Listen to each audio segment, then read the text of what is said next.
Orange. But Mam was devoted to this church all her life. She cleaned it for 32 years every Tuesday with her friends in the afternoon, voluntary.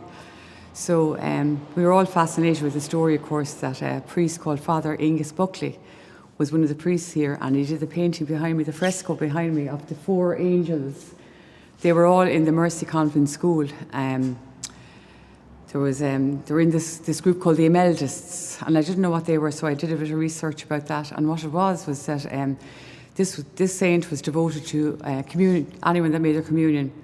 She was a young girl from Bologna in Italy, and she wanted to receive her communion when she was very, very young. And back in the day, it was hundreds of years ago now, she kept asking to make her communion. They wouldn't let her because you had to be 12, 13 to make it.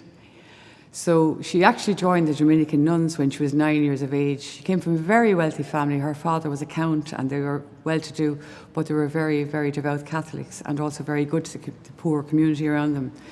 So she joined the nuns and wore the habit at 9. And the story goes, just to make a long story short, that at 11 she was praying to be received by the Eucharist, and the priest, they all left the church and they found her kneeling hours later, and a host was floating over her head. So the priest came out of the sacristy, took it from the air and gave it to her, and she actually smiled and then collapsed and died. So that's Sister Imelda. I had never heard her before that, but I always wanted to know what the Imeldists were. So what they were was about a group of 300 local girls from all around the city, different schools, and they'd come here once a month and do a procession. They'd wear their veils over their faces and make their communion dresses, and they'd pray. They'd have the host going around, almost like the Legion of Mary and the May processions we had when we were young. So Father Buckley went in when they were about 9 years of age into the Mercy and picked out 4 of the girls from the Emeldists. And one of them was my mother on the right. She's in the yellow there. That's Maura Condon, Morgan Street. Beside her is Kitty Blackmore. She was a couple of years older than the rest of the girls. Then there's Cora Sue Grace. And then behind me, directly in the blue, is Bernadette Crowe. So actually, I called down to Bernadette Crowe last week, knocked on her door and told her who I was. Of course, she knew Mammy and, shared her love of Mammy. And my mum had died on the 21st of February this year. So a lot of emotions going on at the moment here with me about that. But Dad is missing her big time. They were together 63 years. But anyway, the whole story was, it wasn't just a painting he did. He took 4 years to complete the fresco. And in behind here, there's a little doorway at the side of the street where they'd often go in, knock at that door and go upstairs into the studio. He had all his easels and his oil paints and everything in the back. That was Father Buckley's studio.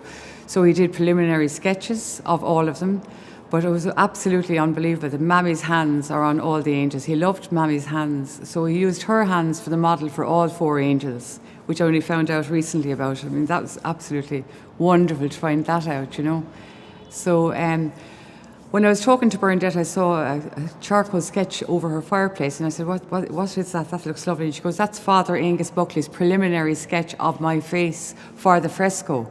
Your mother would have got one, Betty Blackmore would have got one, and so would Cora Grace. So they probably back then in the day, in the 40s, they didn't think anything of art, so it was chucked out. But I searched, tried all my relatives, and nobody has it. But the one that, I just took a photograph of Kitty's one, and it's just a sketch, a very, very beautiful drawing, and was a gifted artist.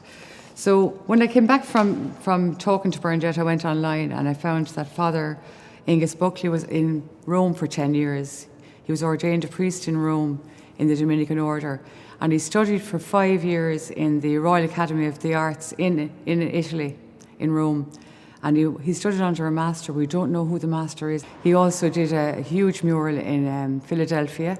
He did another one in Limerick, in a church there. Actually, there's another one then in Kilmacow. It's meant to be the biggest fresco ever painted in the church in Kilmacow in Ireland at the time. So he was a prolific artist, That's all I can think. He was from Cork, and he died of pancreas cancer at 65 years of age. So he was based here when he finished in Rome. So he was here from the early 40s until then he went to Limerick and he did more paintings up there.